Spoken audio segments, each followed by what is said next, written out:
My name is Marcus Bennett, and for 8 years, I believed I understood what marriage meant. I was 39 years old, married to a woman I thought I knew completely, living a life I'd built with my own hands. I worked as a site manager for Summit Construction Supply Company in Atlanta, a job that required discipline, precision, and the ability to see potential problems before they became disasters. I was good at my work, reliable, the kind of person contractors call when they needed someone who wouldn't cut corners or make excuses. I'd earned that reputation through years of showing up early, staying late, and treating every project like it was my own money on the line. My days followed patterns I'd refined over years. Wake at 5:30 a.m., no matter what.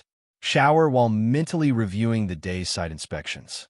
Dress in the same rotation of work clothes, khaki trousers, polo shirts in muted colors, steel-toed boots that had been resoled 3 times because I couldn't bring myself to throw away something that still worked. By 6, I'd be at our dining table with coffee and my phone, scrolling through project updates and weather forecasts. Atlanta traffic was unpredictable, but I'd learned to account for it. Leave by 6:45, arrive at the first site by 7:30, beat the worst of the gridlock on I-85. It was a good life. Stable. Predictable in the best way. Sarah thought predictability was boring. I didn't know that yet.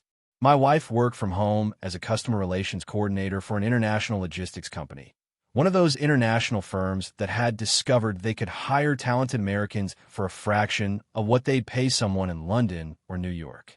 She'd been with them for 3 years, working odd hours to accommodate the time difference, taking video calls in our spare bedroom that she'd converted into an office.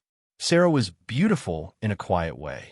Not the dramatic beauty that turned heads on the street, but the kind that revealed itself slowly.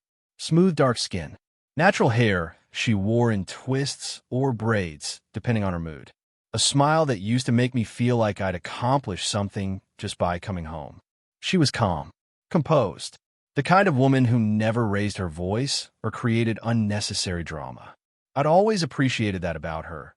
The stability she brought to our home, the way she managed her own career without needing constant validation or attention from me. We'd met at a wedding 8 years ago. I was there as the groom's college friend. She was the bride's cousin. We'd been seated at the same table during the reception, started talking about something forgettable, and by the end of the night, I'd asked for her number. The courtship was simple. No grand gestures or expensive displays. We went to Chick-fil-A for ice cream, watched movies at AMC Theater, took walks at Piedmont Park on Sundays when the crowds weren't overwhelming. She laughed at my jokes. I listened to her stories about difficult customers and incompetent colleagues. It felt easy, natural. We married 11 months later in a modest ceremony at her family church in Midtown. Nothing extravagant. About 80 guests, formal attire, a reception at a decent hotel that didn't require us to take on debt. My father, who was still alive then, pulled me aside after the ceremony and said something I'd never forgotten. Marcus, marriage is not about the wedding day. It's about the 10,000 ordinary mornings that come after. Choose someone who will make those mornings bearable. I thought I'd chosen well. Our marriage ran on routines and unspoken agreements. I handled the bills and car maintenance. Sarah managed the groceries and kept the apartment clean. We split cooking duties based on whoever had time and energy.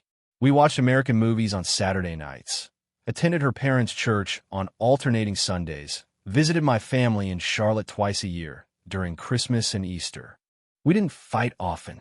When we did, it was about small things, my habit of leaving work boots by the door, her tendency to leave cabinet doors open, minor irritations that every couple navigates. We resolved them quickly, without drama, and moved on. I thought that meant we were compatible, that we'd figured out how to be married without the chaos and conflict that seemed to define other people's relationships. What I didn't realize was that Sarah had stopped fighting because she'd stopped caring. But that Tuesday morning, none of that was visible to me yet. That morning, everything seemed exactly as it had always been. I woke at 5:30 to my phone alarm. Sarah was still asleep, curled on her side with the blanket pulled to her chin. Our bedroom was small, but comfortable. Enough space for our bed, a wardrobe, and a narrow dresser where I kept my work documents organized in labeled folders. I showered, shaved, dressed in my usual khaki trousers and a gray polo shirt with the company logo. When I came back to the bedroom to grab my phone from the charger, Sarah was stirring, reaching for her own phone on the nightstand. "Morning," I said quietly. "Ma'am, morning." She didn't look up from her screen. I walked to the kitchen and started the coffee maker, a small drip machine we'd bought from ShopRite 3 years ago. While it brewed, I checked my phone. 7 messages in the site manager's group chat. A contractor confirming delivery of roofing materials. A reminder about the afternoon safety inspection. Normal. Routine. Predictable. By the time the coffee was ready, Sarah had come out of the bedroom wearing her robe, a faded blue thing she'd had since before we married. She sat across from me at our small dining table, scrolling through her phone while I reviewed the day's schedule. "Site inspection at Buckhead," I said, more to fill the silence than because she'd asked. "Then I need to approve some invoices at the head office. Might run late." "Okay," she said absently. "There's leftover stew in the fridge if you want to make rice. I'll probably just have toast." I nodded, sipping my coffee. The silence between us was comfortable. Familiar. I didn't realize it was also hollow.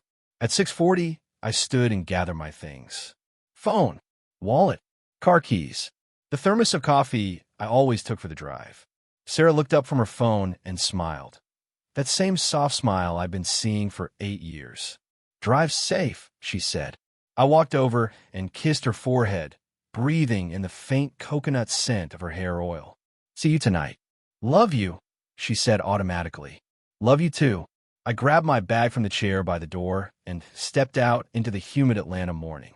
Our apartment was on the second floor of a modest complex in Midtown.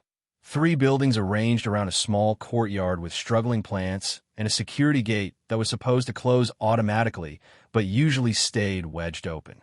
I walked down the concrete stairs, nodded at the security guard who was sleeping upright in his plastic chair, and headed toward the street where I'd parked my car.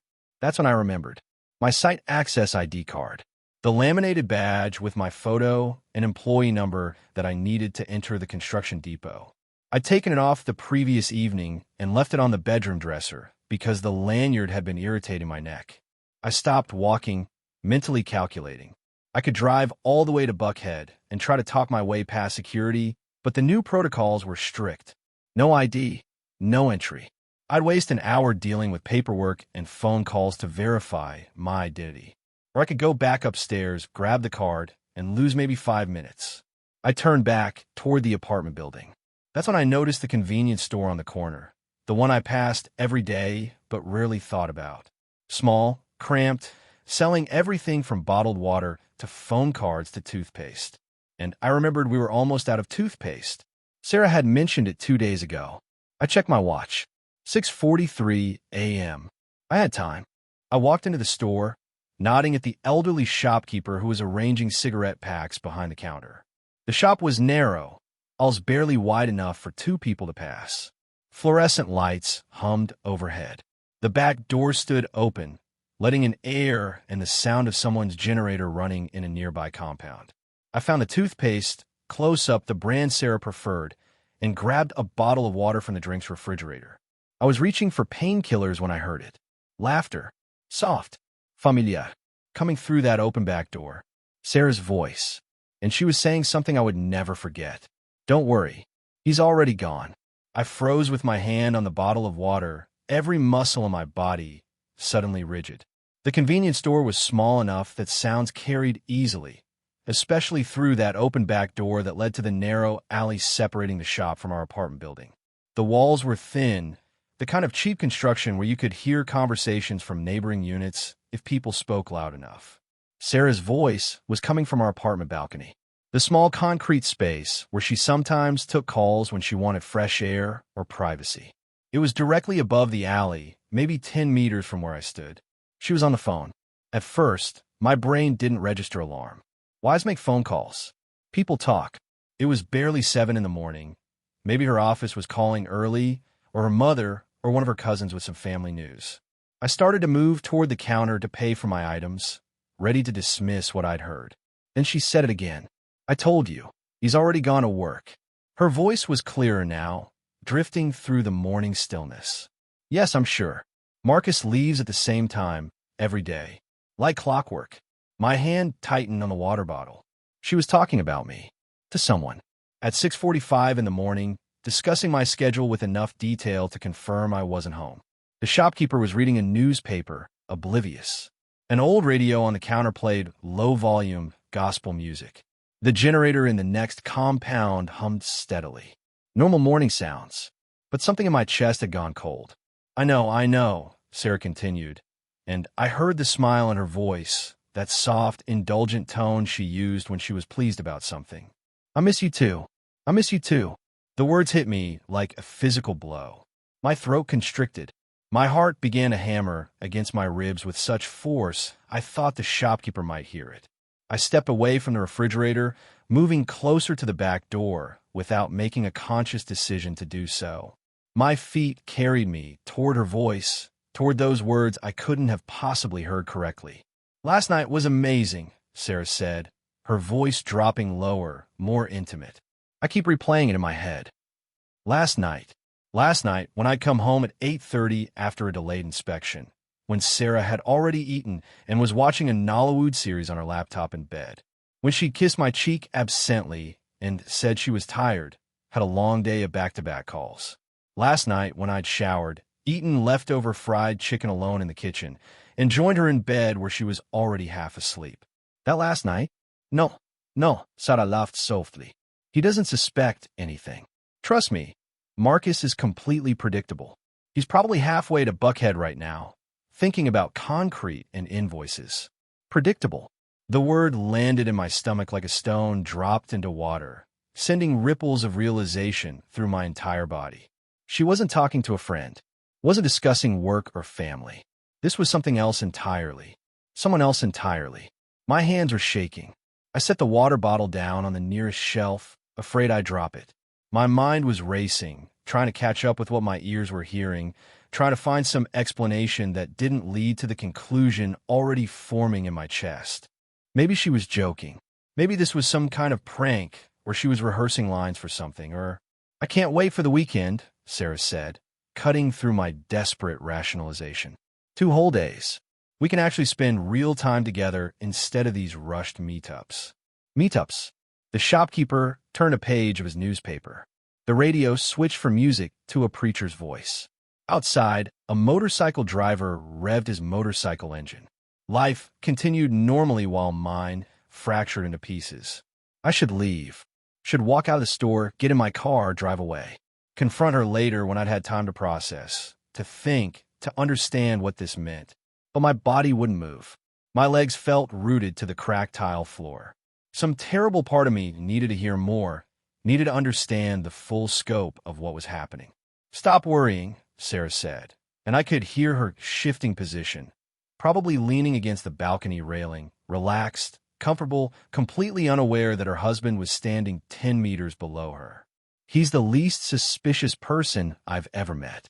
Marcus trusts me completely. It's almost too easy. Too easy. Those 2 words cut deeper than anything else. Not just that she was betraying me, but that she found it simple, effortless. That my trust, which I'd given freely and completely, was being used against me like a weapon. The convenience store felt too small suddenly. The walls too close. The air too thick. My vision blurred at the edges, and I realized I was breathing too fast, shallow, panicked breaths that weren't bringing enough oxygen. I love you too, Sarah said, her voice soft, tender, the same tone she'd used with me thousands of times over 8 years. I have to go. I have a call in 15 minutes. But yes, tonight. I'll figure something out. I love you too. To someone who wasn't me. My knees felt weak. I pressed one hand against the metal shelf beside me, gripping hard enough that the edge bit into my palm. The physical pain was grounding, something real to focus on while everything else dissolved into chaos. Okay, baby. Talk soon, Sarah said. Baby. There was a pause. Rustling sounds. The scrape of her sliding door closing as she went back inside our apartment. I stood in that convenience store, surrounded by mundane products, soap and crackers and cheap plastic goods, while my marriage died in real time through a thin wall and an open door. The shopkeeper looked up from his newspaper. Olga, did Donde find something? I realized I'd been standing motionless for who knows how long, staring at nothing, looking, I'm sure, like someone who'd just received devastating news. Because I had. Yes, I managed my voice sounding strange to my own ears, hollow, distant. Just looking. I picked up the water bottle again, added the toothpaste, moved toward the counter like a man walking through a dream. Or a nightmare. My phone buzzed in my pocket. I pulled it out with trembling hands. A text from Sarah. Did you forget something? Thought I heard you outside. Drive safe, love. Read hard. She'd heard me. Had come to the balcony to check, seen I wasn't at the car, gone back inside, assuming I'd already left. That's why she felt safe enough to take that call. Why she'd spoken so freely. Because she thought I was gone. I stared at the message, at that heart emoji, at the casual endearment that now felt like mockery. Behind me, through that open door, I heard a sound that made my blood run cold. Sarah was laughing again, but this time it was different. Lighter, more genuine. The kind of laugh that comes from deep happiness, from joy, from someone who's just spoken to a person who makes them feel alive. A laugh I hadn't heard directed at me in years. I should have left the store right then. Should have paid for my items, walked to my car, and driven to work like a man who hadn't just heard his wife confess love to another man. Instead, I stood there, frozen, while she made another call. The laugh had barely faded when I heard her voice again through that open back door, slightly louder now, more animated. She walked back onto the balcony. The sliding door scraped open, then her footsteps, light, quick, happy. Hey, sorry, I had to wait until he actually left. Sarah's voice was bright, energized in a way I rarely heard anymore. I know, I'm paranoid. But you know how I am.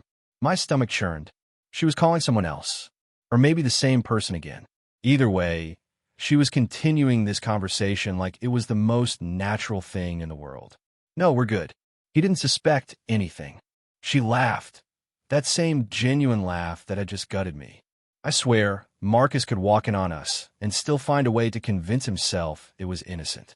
He trusts me that much. The shopkeeper moved behind me, restocking shelves. The clink of glass bottles. The rustle of plastic packaging. Normal sounds that felt obscene against what I was hearing. God, I miss you, Sarah said, and her voice shifted into something softer, more intimate. Last night wasn't enough. I hate that we have to be so careful, sneaking around like this. I just want to wake up next to you without having to worry about. She stopped mid-sentence, listening to whoever was on the other end. My hands were shaking so badly I had to shove them into my pockets. My heart was pounding so hard I could feel in my throat, in my ears, drowning out everything except her voice. I know it's temporary, Sarah continued. Just a little more time. We've waited this long. We can wait a bit longer. A little more time. The phrase hung in the air like smoke. This wasn't a one-time mistake. Wasn't a moment of weakness or confusion. This was something ongoing. Something they'd been doing long enough to have patience about it. Long enough to use words like we've waited, and a bit longer. How long? Weeks? Months? Had she been lying to me this entire time, or had there been a moment when she decided to start? A specific day when she'd looked at our life together and chosen to destroy it? I think about you constantly, she said, and I heard the smile in her voice. During those boring video calls, when Marcus is going on about his construction sites, when I'm just sitting here pretending to care about our life, I'm thinking about you. About us. Pretending to care about our life. Every conversation we'd had. Every dinner we'd shared. Every time I told her about my day, and she nodded and smiled and asked follow-up questions. All performance. All pretense. No, he's not a bad person, Sarah said, responding to something the other man must have asked. That's almost what makes this harder. Marcus is good. Stable. Safe. Everything I thought I wanted when I married him. My throat tightened. There was pity in her voice. Not love. Not even hate. Just mild sympathy for the man whose life she was dismantling. But he's also suffocating, she continued. He's too careful, too predictable, too satisfied with this mediocre existence we've built. I feel like I'm drowning in routine. Wake up, work, cook, watch TV, sleep, repeat. Is this really all there is? I thought our routine was comfortable. Thought it was partnership the kind of steady foundation you build a life on. She'd been dying of boredom. You make me feel alive again, Sarah said, her voice dropping into that intimate register that made my stomach turn. When I'm with you, I remember who I used to be before I became Marcus's wife. Before I settled for less than I deserved. Settled for less. The words carved themselves into my chest. 8 years of marriage reduced to settling. 8 years of building a life together dismissed as mediocre existence. I'd given her everything I had, everything I was, and it had never been enough. The sex helps too, Sarah laughed, and I heard a sound I couldn't immediately identify. Maybe her leaning against the balcony railing, shifting her weight. God, I'd forgotten what it's like to actually want someone. To look forward to being touched instead of just tolerating it. Tolerating it. My vision blurred.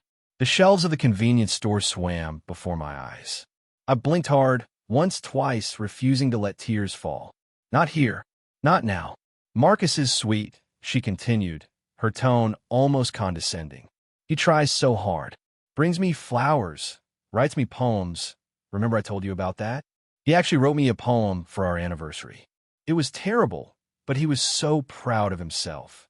I'd spent 3 days working on that poem.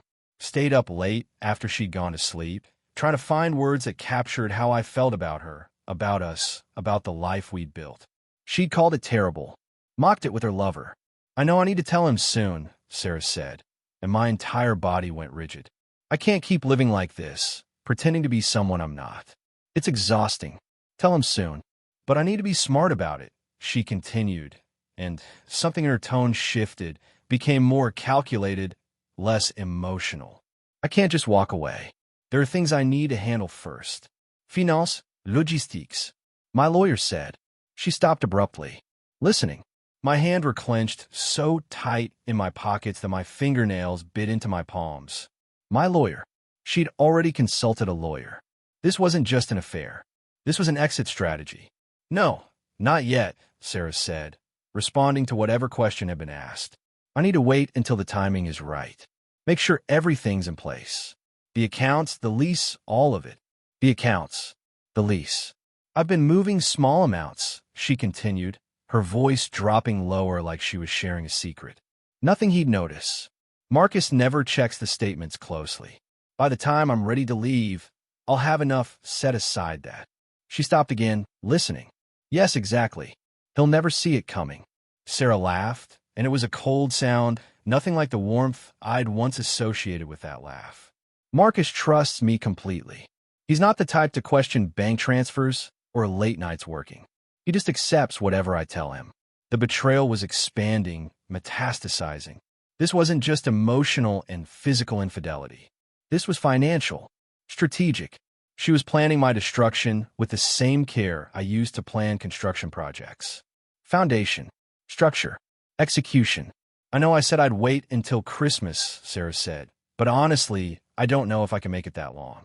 Every day in this apartment feels like a prison. Every conversation with him feels like play acting. I'm so tired, baby. I'm so tired of pretending. My legs felt weak. I leaned against the shelf beside me, gripping the metal edge to stay upright. The physical pain helped, something concrete to focus on while my entire understanding of reality collapsed. Just a few more weeks, Sarah said firmly. I need to make sure the account transfers are complete, that the lease situation is clear. My lawyer said timing matters for the settlement. If I file at the right moment, I can... She paused, listening. No, he won't fight me. Marcus is too soft for that. He'll probably just accept whatever I propose because he'll be too devastated to think clearly. She laughed again, that cruel, confident laugh. It's almost too easy, too soft, too easy. The shopkeeper called out behind me. Olga, you want anything else? I day close soon for morning prayer. I turned, seeing him for the first time since I'd started listening. An elderly man with kind eyes, completely oblivious to the fact that a man's world was ending 10 feet from his counter. No, I managed, my voice sounding hoarse. Just these. I brought the items to the counter, toothpaste, water, painkillers I grabbed at some point without remembering. My hands were surprisingly steady as I counted out cash. Behind me, through that open door, Sarah's voice continued. discussing timelines, discussing money, discussing the mechanics of dismantling our marriage while I still believed in it. I have to go, she said. Call later? When he's definitely at work and I can actually talk freely? Pause. I love you too. Yes. Tonight, if I can manage it. I'll figure something out. The sliding door scraped closed. She was going back inside, back to our apartment, where she'd probably get ready for her workday, take her video calls, maybe text me something sweet and domestic like she always did. All performance, all strategy. I took my change from the shopkeeper and walked out into the morning heat, the plastic bag hanging from my numb fingers. My car was where I'd left it 20 meters away. The sun was climbing higher, burning off the early morning haze. Traffic was building on the main road. Horns, engines, the normal chaos of Atlanta waking up. Everything looked the same as it had 15 minutes ago. But nothing would ever be the same again. Because now I knew, not just that Sarah was having an affair, but that she was planning, strategizing, moving money, consulting lawyers, preparing to take everything while making sure I never saw it coming. I got in my car and sat there, engine off, staring at nothing. My phone buzzed. Another text from Sarah. Hope you have a great day, my love. Don't work too hard. I'm making your favorite chicken soup tonight. Red heart, red heart. 2 heart emojis. The casual endearment. The promise of dinner. All of it lies. I stared at that message while something fundamental shifted inside my chest. The shock was fading. The desperate hope that I'd misunderstood was dying. What remained was clarity. Cold. Sharp. Undeniable. My marriage was already over. I'd just been living in its corpse, not realizing it had died months ago. The only question now was what I was going to do about it. I sat in my car with the engine off, watching people move through their morning routines. A woman walking past with a child in school uniform. The security guard at the neighboring compound opening the gate for a delivery truck. A man washing his car with a bucket and sponge, whistling while he worked. Normal life continuing while mine fractured into pieces. My phone sat on the passenger seat, Sarah's text still glowing on the screen. The heart emojis seemed to pulse, mocking me with their casual intimacy. I should have started the engine. Should have driven to work, processed what I'd heard, figured out my next move with a clear head and some distance. Instead, I heard her voice again. She'd come back onto the balcony.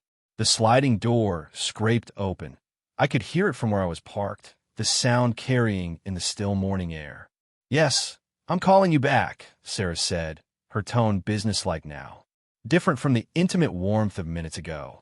I've been thinking about the timeline we discussed. I should leave, should drive away before I heard more, before whatever remained of my marriage was destroyed beyond any possibility of repair. But my hand stayed on the steering wheel, motionless. Some terrible instinct told me I needed to hear this. All of it. Needed to understand exactly what I was dealing with. The savings account has about $80,000 in it right now, Sarah said, her voice carrying with crystalline clarity. Marcus always puts his bonuses directly in there. Never touches it. Says we're saving for a house or emergencies or something. Our savings. Money I'd been setting aside from every project completion bonus, every overtime payment, every small windfall. Money I'd been building for us, for the future we were supposed to be creating together. Yes, it's joint, she continued. Both our names on it, which means I can take half without any issues. Maybe more if I'm smart about the timing. My stomach dropped. She wasn't just planning to leave. She was planning to take everything she could carry. The car is trickier, Sarah said, and I could hear her pacing now. Footsteps moving back and forth on the small balcony. It's in his name, but I use it more than he does. My lawyer said I could argue that it's marital property, especially since he bought it after we were married. I might be able to keep it if I push hard enough. The car. The Honda Accord I'd bought 2 years ago after saving for 18 months. I'd put Sarah's name as the alternate driver on the insurance because that's what married people did. They shared things, trusted each other with assets. I'd been making it easy for her to rob me. The lease is the biggest thing, she continued. It's in both our names, so technically we're both liable. But if I can show financial hardship, maybe claim I had to leave due to emotional distress or something, I might be able to get him to take over the full payment. That would save me what, like $15,000 a year. Emotional distress. She was already planning her victim narrative. would probably paint herself as the suffering wife who'd endured years of some imagined mistreatment, who deserved compensation for her pain. I've been moving small amounts to a separate account, Sarah said, her voice dropping conspiratorially. $50,000 here, $75,000 there. Nothing large enough to raise flags. Marcus never checks the statements. He just assumes I'm buying groceries or paying bills. By the time I'm ready to file, I'll have at least $30,000 stashed away that he doesn't know about. My breath caught in my throat. She'd been stealing from our joint account. Not large amounts. She was right about that. But steady, calculated withdrawals that I'd never questioned because I'd trusted her completely. What a fool I'd been. The inheritance is the wild card, Sarah said, and my blood went cold. Marcus mentioned his father left him some land in Buckhead. He was vague about the details, but land in Buckhead is worth serious money. If I can prove it was acquired during the marriage or improved with marital funds, I might have a claim to part of it. No, the land was mine. My father had bought it decades ago, long before I'd even met Sarah. It was held in trust, protected, completely separate from our marriage. But she didn't know the details. She just saw it as another asset to target, another piece of my life to claim as her own. I don't know the exact value, she admitted. Marcus always changes the subject when I ask about it, which probably means it's worth more than he's letting on. My lawyer said we should definitely pursue it. Even if I only get a percentage, it could be significant. She'd been asking about my father's land. Questions I'd dismissed as casual curiosity, as a wife naturally wanting to understand her husband's family assets. She'd been gathering intelligence, building her case, preparing for war while I'd thought we were at peace. I need to be patient, Sarah said, and I could hear the smile in her voice, satisfied, calculating. Wait until everything is in position. The account transfer's completed. The documentation in order. Make sure he doesn't suspect anything until I'm ready to move. Documentation. Position. Move. She was talking about me like I was a construction project. Something to be planned and executed with precision. Not a person. Not her husband. Not someone she'd promised to love and honor. A resource to be extracted and exploited. He'll be devastated, she continued, and there was no sympathy in her voice. Just clinical observation. Marcus is the type who takes these things personally. He'll probably cry, beg me to reconsider, offer to change. It'll be pathetic, honestly, but I need to stay firm. My lawyer said the first offer is crucial. If I can get him to agree to generous terms while he's emotional and not thinking clearly, it'll save me months of litigation. Pathetic. The word hit me like a physical blow. She was already imagining my pain, my heartbreak, my desperate attempts to save what I thought we had, and she found it pathetic. I've invested 8 years in this marriage, Sarah said, her voice hardening. 8 years of playing the supportive wife, of smiling through his boring stories, of pretending to be satisfied with this mediocre life. I deserve something for that time. I deserve to walk away with enough to start fresh with someone who actually appreciates me. Invested. Deserve. Walk away with. Marriage as a business transaction. Love as a commodity. 8 years together reduced to a calculation of what she was owed for her trouble. I wasn't her husband. I was a phase she was completing. A project she was closing out. A chess piece she was removing from the board once it had served its purpose. The realization settled into my bones with absolute clarity. Everything I'd believed about us, the partnership, the trust, the shared future, had been an illusion I'd maintained while she'd been coldly planning my destruction. I have to go, Sarah said. My first call is in 10 minutes. But yes, I'll keep you updated. Once everything's in place, I'll file. Probably January like we discussed. New year, new life, right? She laughed. That same warm, genuine laugh that used to make me smile. Now it sounded like mockery. Like victory. Like someone who'd already won a game I hadn't known we were playing. The sliding door scraped shut. She was gone, back to whatever preparations she was making for her workday. For her performance as my loving wife. I sat there in my car, hands gripping the steering wheel so tightly my knuckles had gone white. Every instinct I had screamed at me to storm back into that apartment. To confront her. To demand answers, explanations, some accounting for how 8 years of marriage had become this calculated betrayal. I reached for the door handle, then stopped. My hand hovered over the handle while something shifted in my mind. A cold, clear thought cutting through the rage and pain. What would confronting her accomplish? She'd lie. Would claim I'd misunderstood, taken things out of context, overreacted. Would turn it around somehow, make me the villain for listening to a private conversation. Would deploy tears and apologies and promises to explain everything. More performance, more manipulation. And even if she admitted everything, then what? We'd have a terrible fight. She'd know that I knew. Would accelerate her plans, move assets faster, cover her tracks more carefully. I'd lose the only advantage I had. She thought I didn't know. My hand dropped from the door handle. I took a slow, deliberate breath. Then another. My heart was still racing, but my mind was clearing. The emotional fog lifting to reveal something harder underneath. If Sarah wanted to treat our marriage like a business transaction, like a strategic campaign to extract maximum value, then I would respond in kind. I started the engine, my hands steady now despite everything. The chaos inside me was crystallizing into something else. Something focused. Something cold.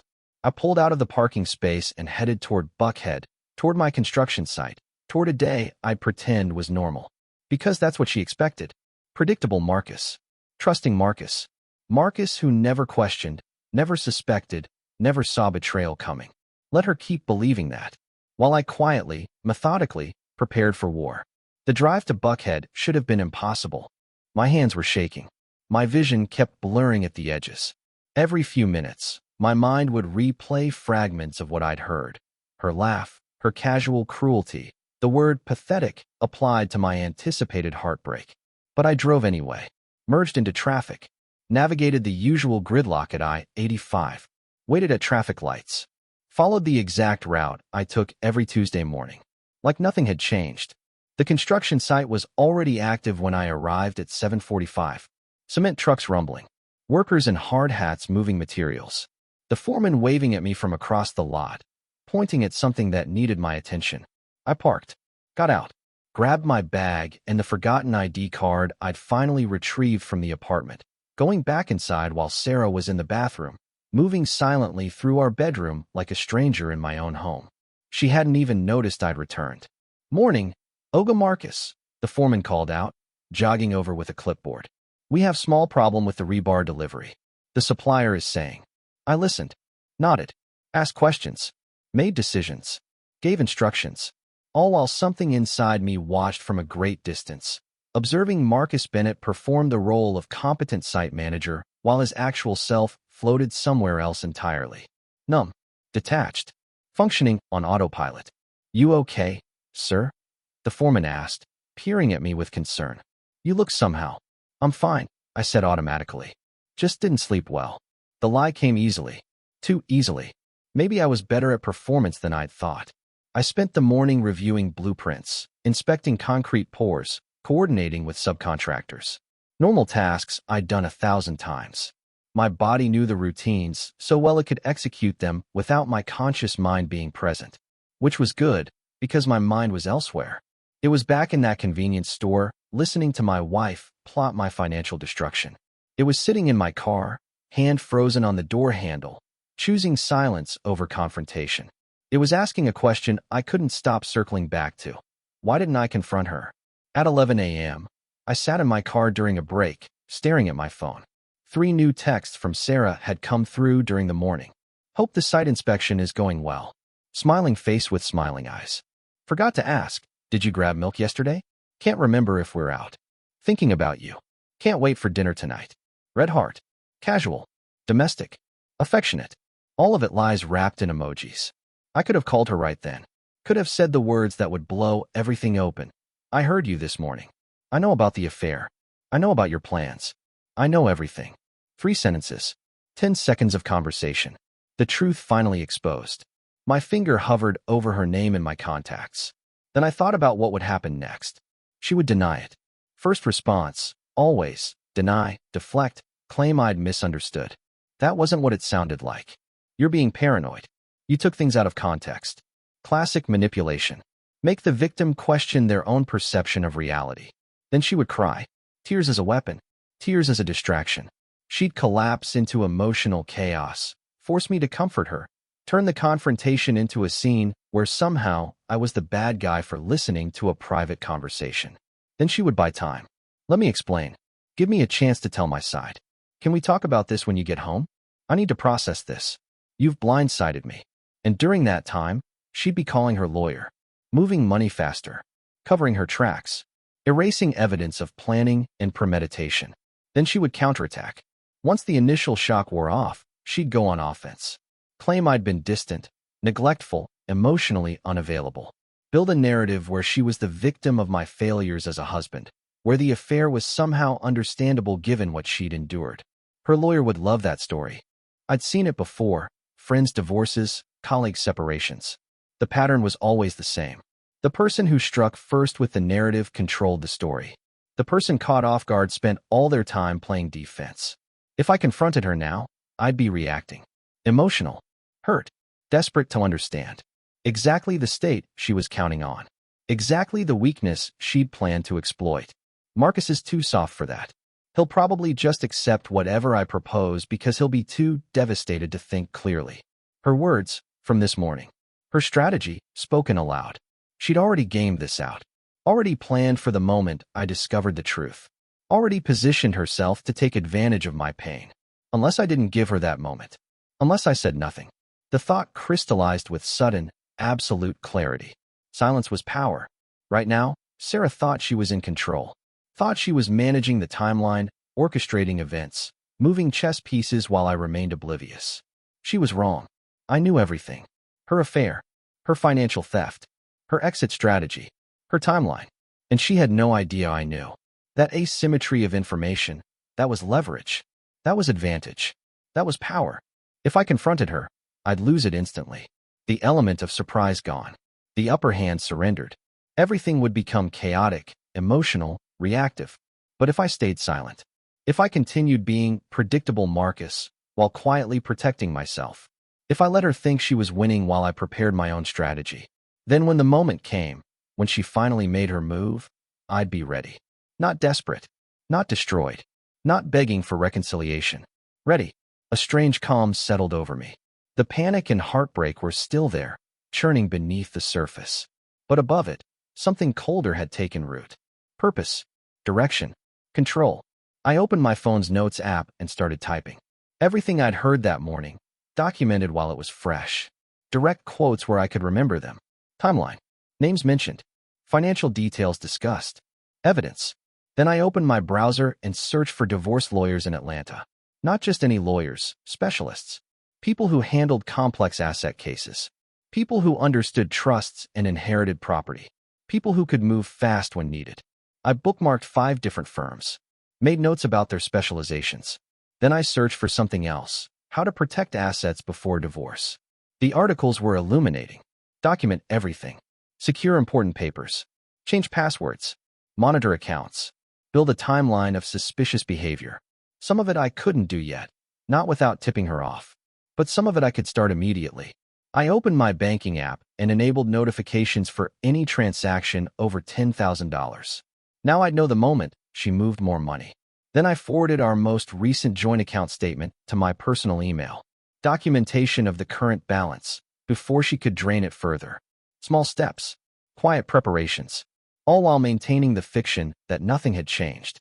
My phone buzzed. Another text from Sarah.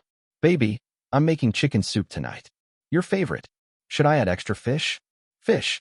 The casual endearment. The domestic question. The fish emoji. Such a simple text. Such a complete lie. I stared at it for a long moment, feeling nothing. Then I typed back. Yes, please. Extra fish sounds perfect. You're the best. Red heart. I hit send and watched the message turn blue, delivered and read almost instantly. 3 dots appeared. She was typing a response. Anything for you, my love.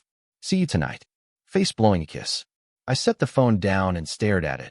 This device that had just transmitted perfectly crafted lies in both directions. She thought she was deceiving me. She had no idea I was deceiving her right back. The difference was, she was lying to steal from me. I was lying to protect myself. The foreman knocked on my car window, making me jump. Olga, we need you for the foundation check. Inspector just arrived. Coming, I said, tucking my phone away. I got out of the car and followed him across the site. Back to inspections and measurements and the normal work of building things that were meant to last. While in the back of my mind, I was already planning the careful demolition of everything Sarah and I had built together. Not with explosives or chaos. With precision, documentation, strategic patience.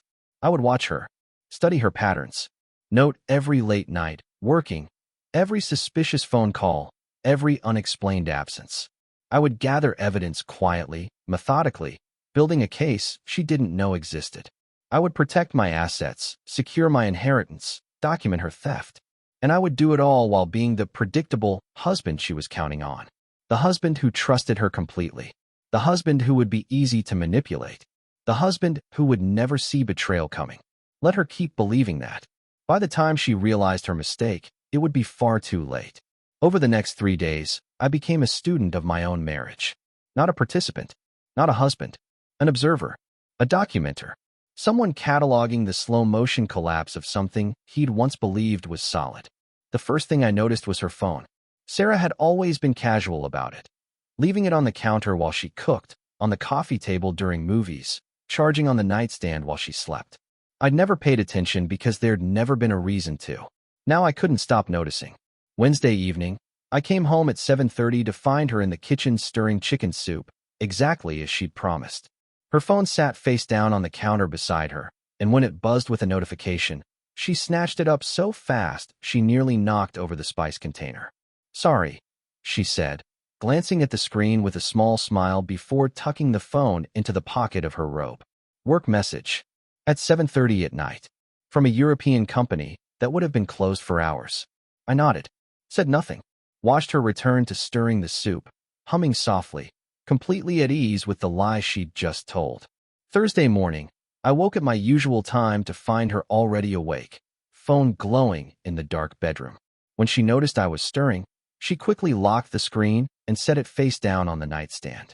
"Morning," she said, smiling. "You're up early." "Same time as always," I pointed out. "Right. Of course." She stretched, yawned. I couldn't sleep. Was just scrolling through news. Except her phone had been angled away from me, held close to her chest.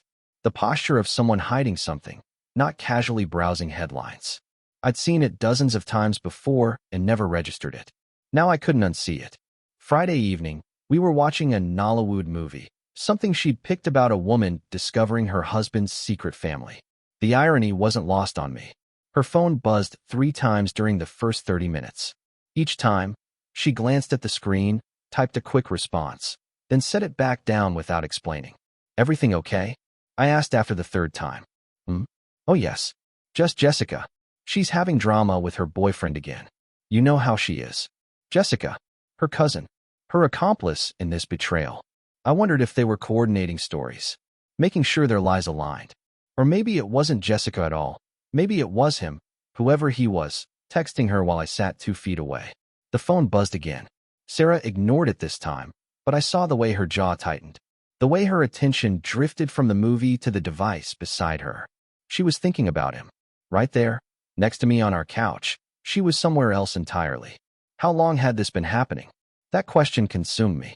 I started mentally reviewing the past months, looking for signs I'd missed, patterns I'd dismissed as normal.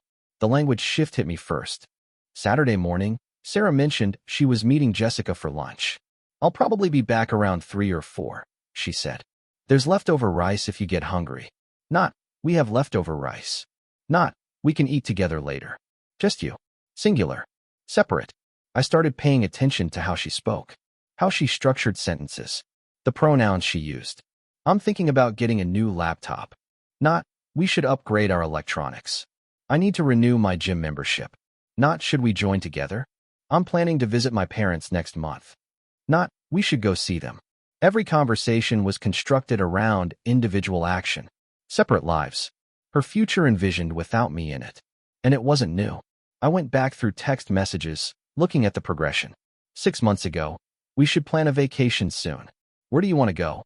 4 months ago, "I might take a trip somewhere." "Need a break." 2 months ago, "I'm looking at flights to Charlotte." Solo trip.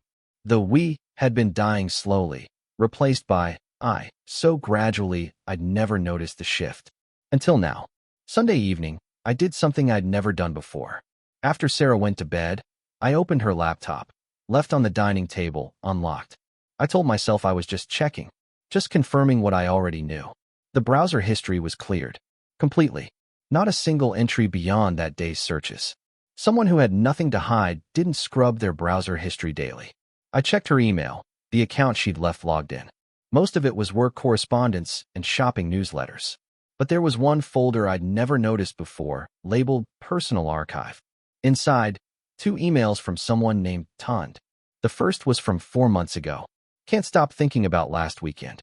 When can I see you again? For months. This had been going on for at least 4 months. Probably longer. The second email was from 6 weeks ago. I know you said we need to be more careful, but I miss you. Every day you're with him instead of me feels like wasted time. I closed the laptop carefully, hands trembling. My chest felt hollow. For months minimum. Possibly longer. Which meant I started thinking about specific incidents. Moments that had seemed innocent at the time. 3 months ago, Sarah had started going to a new gym. Said her old one was too crowded, had found one with better hours. She'd never invited me to join her. 5 months ago, she'd suddenly wanted to take a girls' trip to Charlotte with Jessica. Said they needed cousin bonding time. She'd come back glowing, relaxed, more affectionate than she'd been in months. I'd thought the trip had been good for her. Now I wondered if he'd been there too.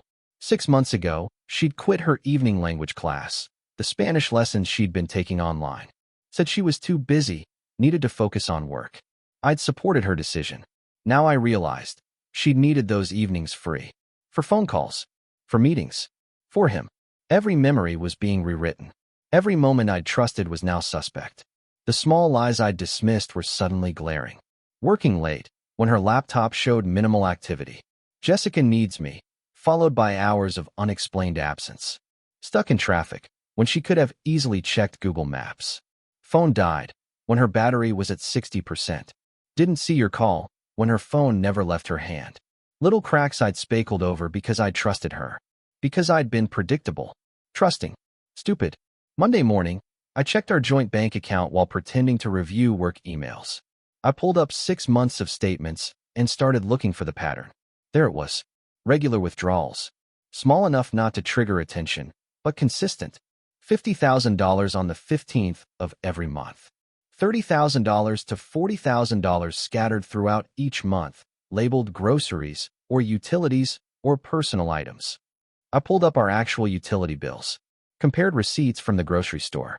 She'd been over-reporting by at least $100,000 monthly. For 6 months.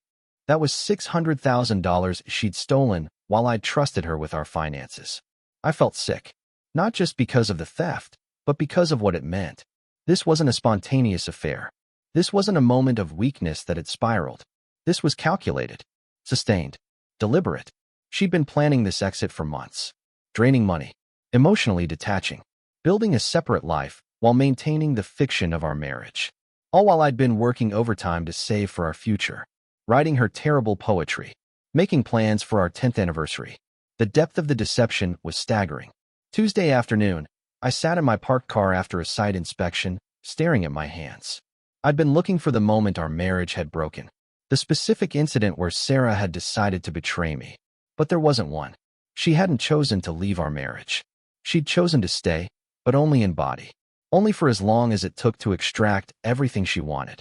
Emotionally, she'd left months ago. I'd just been too blind to see it. The man she'd been talking to on the phone, texting late at night, meeting during girls' trips, he already had the version of Sarah I'd lost somewhere along the way. The woman who laughed genuinely. Who felt alive. Who looked forward to something. I was living with a ghost. A performance artist playing the role of faithful wife while her real life happened elsewhere. And she'd been so good at it that I'd never suspected. Never questioned. Never doubted. Until I'd heard the truth through a thin wall on an ordinary Tuesday morning. I drove home that evening at my usual time. Walked through the door to find Sarah setting the table for dinner. Perfect timing, she said brightly. I made fried rice and chicken. Your favorite. My favorite. She kept saying that. I wondered if she actually remembered what I liked, or if she'd just repeated the same phrases so often they'd become automatic. Smells good, I said, setting down my bag. How was your day? She asked, bringing plates to the table. Long. Yours. Busy. Back-to-back calls. I'm exhausted. We sat. Ate. Made small talk about nothing that mattered. All while I watched her carefully, noting how her phone sat face down beside her plate. How she checked it 3 times during dinner. How she laughed at my work story, but her eyes were distant. She was there, but not there. Present, but absent. Playing her role, while living somewhere else entirely. And I finally understood. She hadn't left me recently. She'd left a long time ago. I'd just been the last one to know. The moment came on Wednesday night, 1 week after I'd overheard that phone call. We were in bed. Sarah on her side scrolling through her phone, me lying on my back staring at the ceiling fan rotating slowly in the darkness. The room was quiet except for the hum of the air conditioner and the occasional notification buzz from her device. It was 11:47 p.m. I'd been lying there for 20 minutes, not sleeping, not thinking, just existing in the space between awareness and numbness. Then Sarah shifted beside me, set her phone face down on the nightstand, the way she always did now, screen hidden. She turned toward me in the darkness, and I felt her hand reach across the small space between us. Her fingers found mine, wrapped around them, squeezed gently. It was a gesture we'd shared thousands of times over 8 years. A small intimacy. Her way of saying, "I'm here," or "good night," or "I love you" without words. I felt her skin against mine. Warm. Real. The callus on her thumb from where she gripped her phone. The ridge of her wedding ring. The simple gold band I'd placed there 8 years ago, promising forever. And I felt absolutely nothing. Not anger. Not love. Not even pain anymore. Just absence. A vast, echoing emptiness where emotions used to be. My hand lay limp in hers, neither pulling away nor responding. A dead thing being held by someone who was supposed to bring it to life. Sarah's breathing had already evened out. She was drifting toward sleep, probably thinking about him, planning tomorrow's secret phone call, mentally counting the money she'd stolen. And she was holding my hand like this was still a marriage. Like we were still partners. Like any of this was real. I stared at the ceiling fan and understood something with terrible clarity. The marriage had already ended. Not when I'd overheard her phone call. Not when I'd discovered the theft or the timeline or the calculated betrayal. It had ended months ago, possibly longer. Whenever Sarah had decided I wasn't enough. Whenever she'd chosen someone else. Whenever she'd started viewing our life together as a prison instead of a partnership. She'd killed it. Quietly. Privately. Without telling me. I'd just been living with its corpse, not realizing what I was holding on to had already died. Sarah's grip on my hand loosened as she fell deeper into sleep. Her breathing became rhythmic. Peaceful. She could sleep peacefully. Could reach for me in the darkness and feel no guilt. No shame, no conflict. Because for her, I wasn't real anymore. I was a placeholder, a means to an end, someone whose hand she could hold out of habit while her heart belonged elsewhere. I carefully extracted my hand from hers. She didn't stir.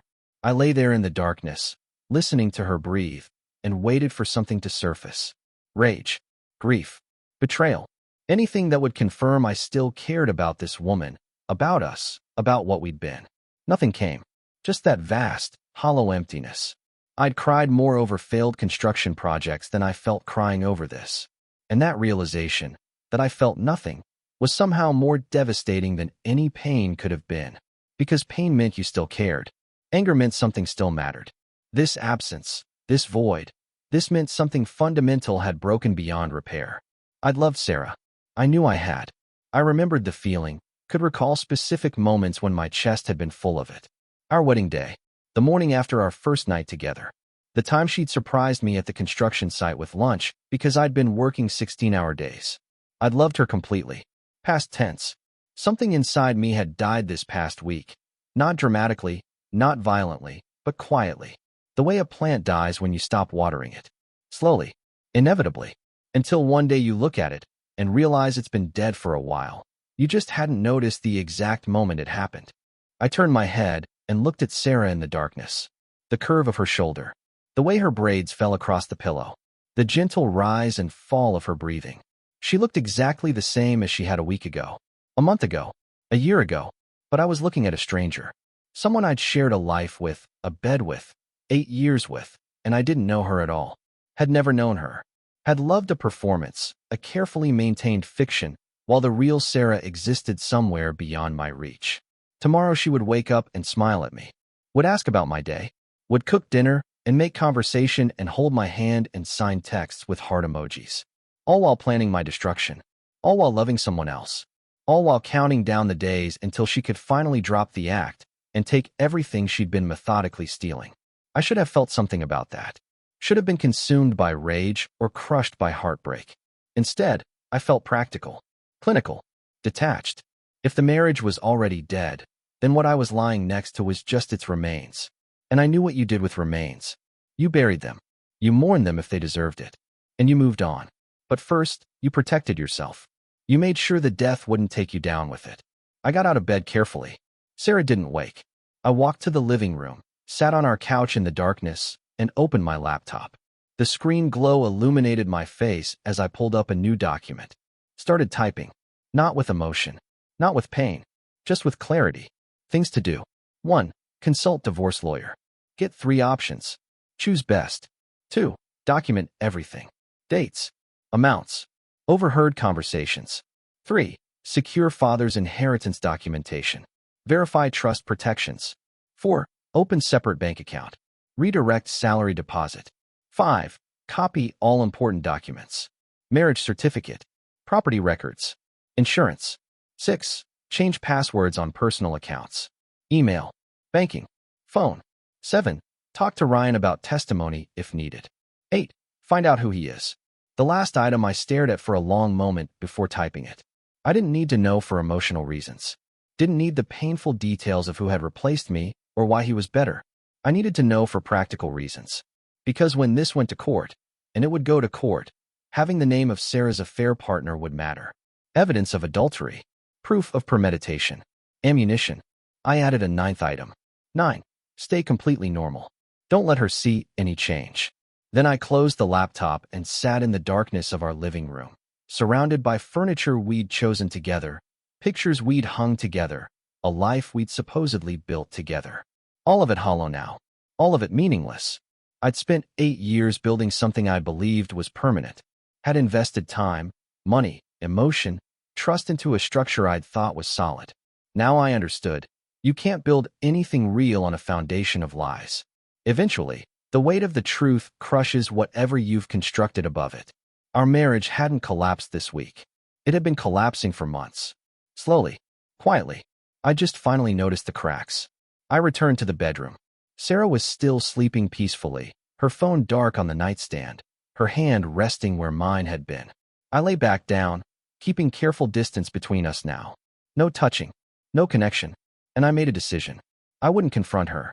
Wouldn't demand explanations or apologies or anything resembling closure. I would simply prepare, quietly, methodically, document the theft, secure the inheritance, protect myself financially and legally. And when I was ready, when everything was in position, when I'd transformed from victim to strategist, then I would act, not with drama, not with emotion, with precision, the same way she'd been dismantling our marriage, piece by piece, secretly, without warning. She thought I was predictable, thought I was soft, thought I'd be too devastated to think clearly when she finally made her move. She was wrong. The man lying in bed beside her wasn't her husband anymore. Not emotionally, not in any way that mattered. He was someone else now. Someone who'd learned that love was a weakness, that trust was a liability, that the person sleeping peacefully next to you could be your enemy. Someone who would make sure that when this marriage ended, he wouldn't be the one left with nothing. Sarah stirred in her sleep, reaching for me again. I let her hand find mine. Let her fingers intertwine with mine.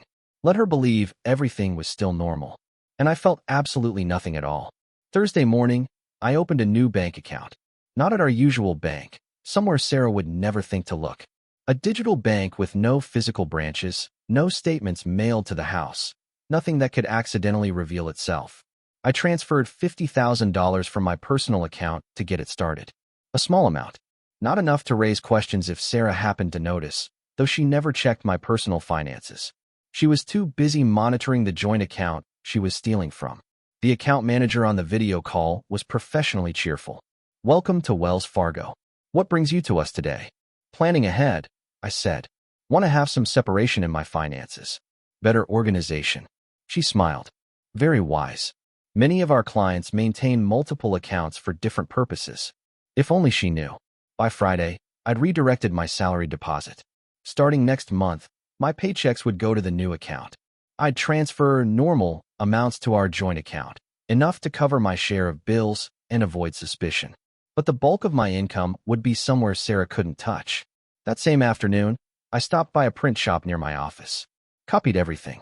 Our marriage certificate, the apartment lease, insurance documents, car registration, my father's inheritance papers, the land trust documents, the investment account statements, everything proving the assets existed before our marriage and were protected. Bank statements from the joint account showing the pattern of her withdrawals. Screenshots of her personal archive email folder before she could delete it. The attendant asked if I needed the copies bound. No, I said. Just loose. I'll organize them myself. I stored everything in a locked drawer at my office. Somewhere safe. Somewhere she'd never access. Evidence. Saturday, I met with a lawyer. Attorney Mitchell came highly recommended. A woman in her 50s who specialized in high-asset divorces and had a reputation for being ruthless when necessary. Her office was in downtown Atlanta, discreet and professional. She offered me coffee. I declined. Tell me what's happening, she said, opening a notebook. I told her everything. The overheard conversation, the affair, the financial theft, the timeline of her planning, the inheritance she thought she could claim. Attorney Mitchell took notes without interrupting. When I finished, she looked up with sharp, assessing eyes. How long have you known? 2 weeks. And she doesn't know you know? No. I've been acting completely normal. She nodded approvingly. Good. Keep it that way. The moment she realizes you're aware, she'll accelerate her plans. Move money faster. Potentially create false narratives about abuse or coercion. She's already planning to claim emotional distress, I said. Of course she is. Attorney Mitchell smiled grimly. They always do. But if we can prove premeditation, that she was planning this divorce while actively stealing from joint accounts and conducting an affair, it changes everything. The inheritance, I said. My father's land. Can she claim any of it? Not if it's properly documented as premarital property held in trust. She made a note. I'll need to review the trust documents. But generally, inherited property remains separate unless it was commingled with marital assets. It wasn't. I never touched it. Then she has no legal claim. But she'll try anyway. Her lawyer will argue you used marital funds for improvements or that you promised her joint ownership. Expect every dirty tactic. I nodded slowly. What do I need to do? Continue documenting everything. Every suspicious expense, every late night, every inconsistency in her story.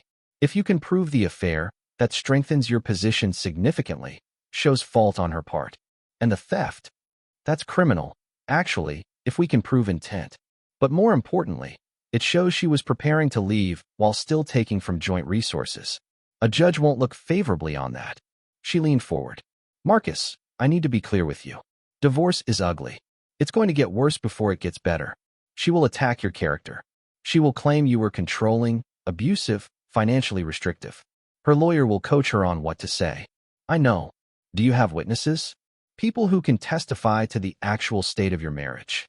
My brother. He's seen how normal everything was. And some colleagues at work. We've attended company events together. She always seemed happy in public. Good. We'll need those testimonies. She closed her notebook. Here's what happens next. You continue gathering evidence. I'll prepare the divorce petition. We'll file first, on your terms, when you're ready. We'll include everything. Adultery, financial misconduct, fraud. We go hard from the start. How long? Until you file? Take as long as you need to prepare. But not too long. If she files first, we lose the advantage of controlling the narrative. A month. She considered. That should be sufficient. Gives us time to build an ironclad case. I stood to leave. Thank you. Marcus. She looked at me seriously. I've handled dozens of these cases. The ones who survive best are the ones who accept the marriage is over before the papers are filed. Grieve now, if you need to. But by the time we walk into that courtroom, you need to be cold. Rational. Focused. I am, I said. And I meant it. That night, I came home to find Sarah cooking dinner. The kitchen smelled like fried chicken and fried plantain. You're home, she said brightly, turning from the stove. Perfect timing. Food's almost ready. I kissed her forehead, the same gesture I'd done for 8 years. It meant nothing now. Smells amazing, I said. We ate dinner together. Talked about our days. She told me about a difficult customer at work. I told her about a delayed cement delivery. Normal conversation. Mundane details. All performance on both sides. After dinner, I helped her clean up, washed dishes while she dried them, and put them away. Domestic partnership executed perfectly. Want to watch something? She asked, gesturing toward the TV. Actually, I have some work to review. Might be in the study for a bit. Okay, babe. Don't work too late. She kissed my cheek. I went to the spare room we used as a study. Opened my laptop. But I wasn't working. I was calculating. Our joint savings. $800,000 currently. I need to decide whether to withdraw my share before filing or leave it as evidence of theft. The car. In my name, but she used it more. I could sell it before filing, claim it broke down irreparably.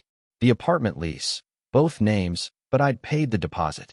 I could negotiate to keep it or force a sale. Her stolen $600,000 could be documented, claimed as debt she owed me. Every asset, every liability, every possible angle.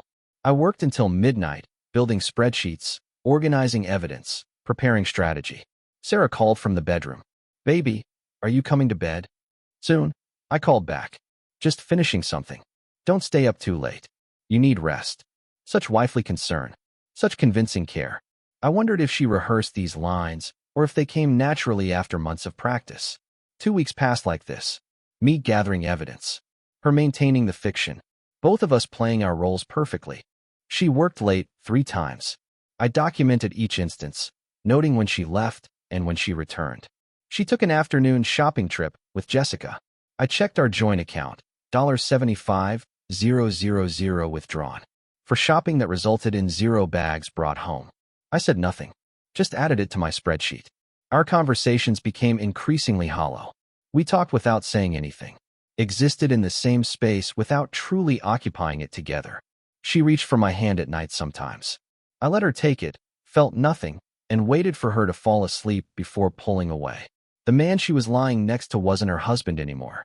He was a strategist, a documenter, someone preparing for war while his opponent thought they were at peace. 3 weeks after I'd overheard that phone call, I needed toothpaste again. The same brand we always bought. The same store where everything had changed. I parked my car in the same spot, walked the same path, entered the same narrow convenience store with its thin walls and open back door. The elderly shopkeeper recognized me, nodded in greeting. I found the toothpaste, grabbed a bottle of water, walked toward the counter, and I stopped, right where I'd been standing 3 weeks ago when I'd heard Sarah's voice through that wall. The exact spot where my marriage had died, and I hadn't even known it yet. I stood there, holding toothpaste and water, and understood something with absolute clarity. Everything had changed, but nothing looked different. The store was the same. The sounds were the same, generators humming, traffic in the distance, the shopkeeper's radio playing softly. But I was different. 3 weeks ago, I'd been a man whose world was collapsing, who'd stood paralyzed by shock and betrayal, who'd felt his life fracturing in real time. Now I was someone else entirely. Someone who'd documented $900,000 in theft. Someone who'd secured his inheritance and hired the best divorce lawyer in Atlanta.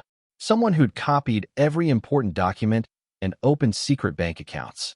Someone who'd transformed grief into strategy. Sarah thought she was in control, thought she was managing the timeline, orchestrating my destruction, staying one step ahead. She was wrong. I'd been watching, learning, preparing. And when she finally made her move, when she filed for divorce in January like she'd planned, she was going to discover she'd been playing chess while I'd been studying the entire board.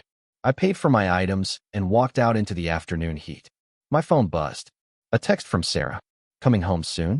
Made your favorite stew. Miss you. Red heart.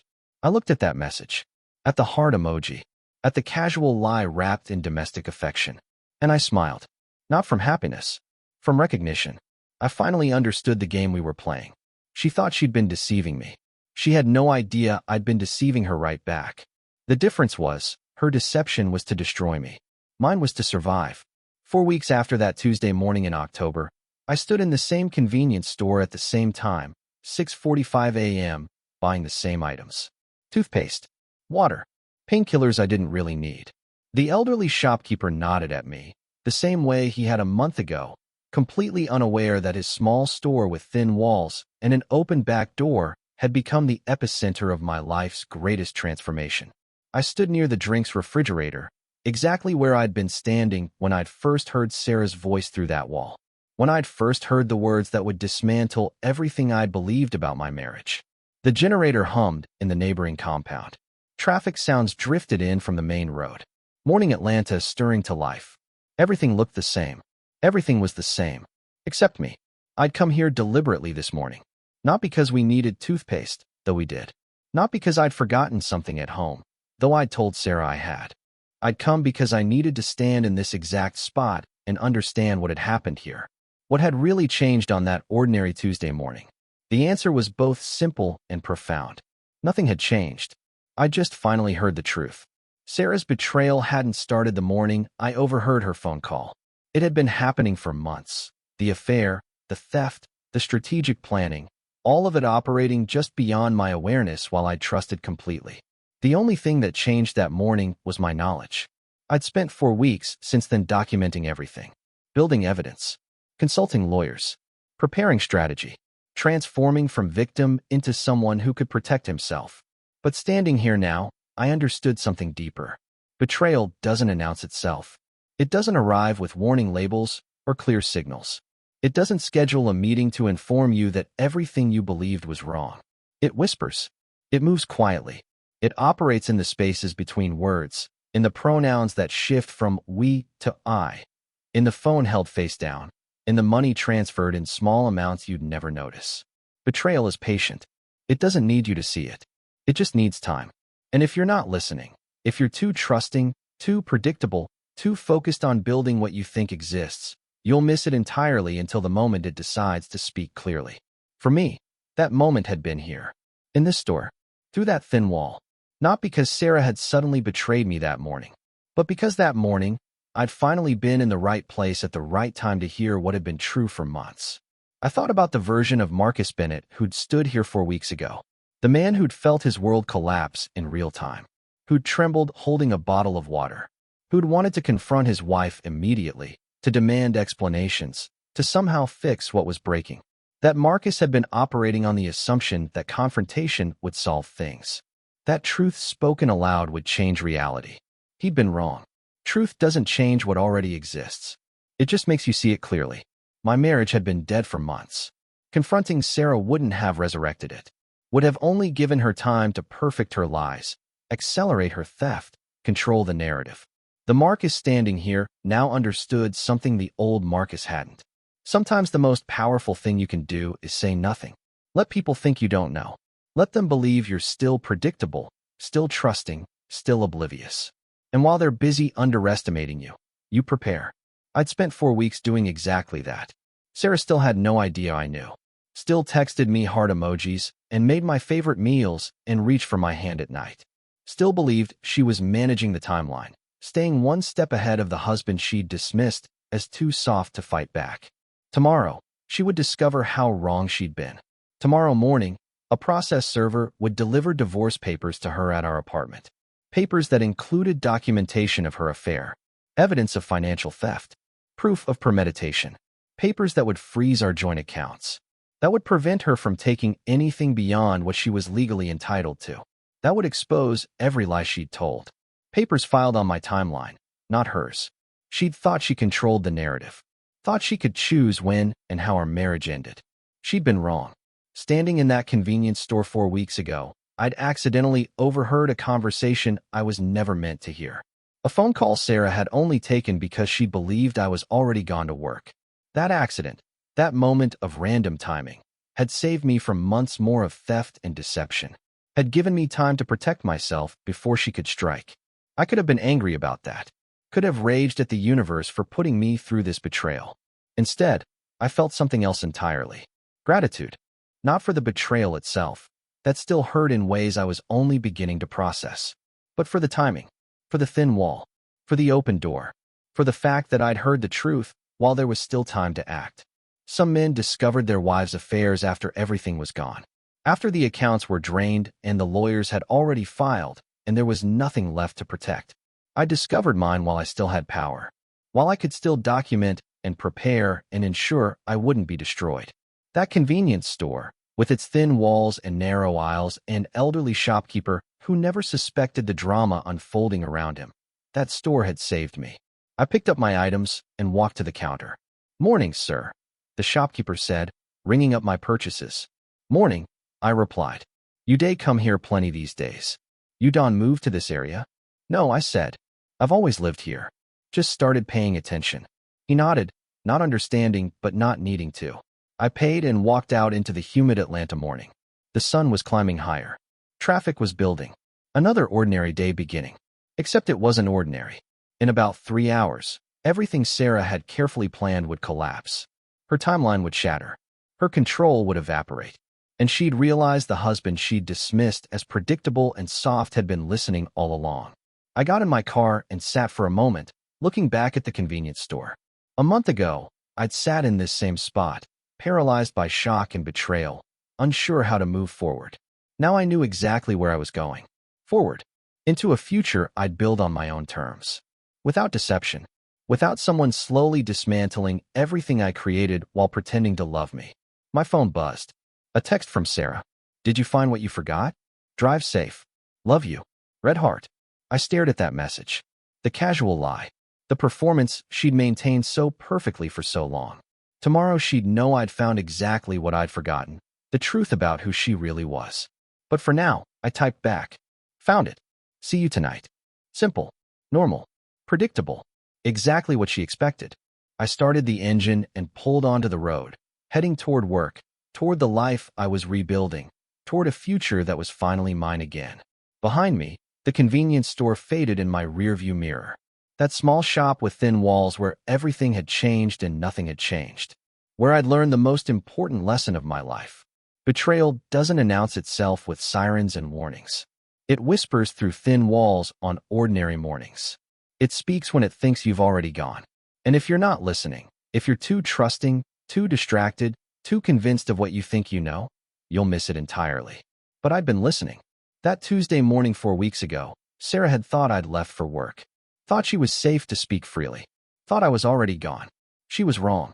I was standing 10 meters away, hearing every word, learning every truth she'd tried to hide. She'd thought I was gone to the office. She didn't know I was still there. Still listening. Still learning. Still preparing for the moment when her carefully constructed lies would finally collapse. And tomorrow morning, when that process server knocked on our door and handed her those papers, she'd finally understand what I'd known for 4 weeks. The man she'd thought was predictable had been watching. The man she'd thought was soft had been planning. The man she'd thought was already gone had been listening the entire time. I drove toward Buckhead, toward another day of building things meant to last, toward a future I'd construct with the knowledge that foundations matter, that truth matters, that some things, once broken, should be demolished completely and rebuilt from scratch. The morning sun climbed higher, burning off the haze, revealing everything in sharp, unforgiving clarity. Just like that Tuesday morning 4 weeks ago, when I'd learned that sometimes the most important conversations are the ones you were never meant to hear. And that truth, when it finally arrives, doesn't announce itself with fanfare. It whispers through thin walls, on perfectly ordinary mornings, while you're standing in a convenience store, buying toothpaste, and if you're lucky enough to hear it, you'll have time to prepare for what comes next. The end. Thank you for watching this story to the end. If you enjoyed this story, you will surely love the next one. It's as crazier and more intriguing as you can ever imagine. So do check it out. Subscribe, like, and click on the image showing on your screen right now to watch the next one.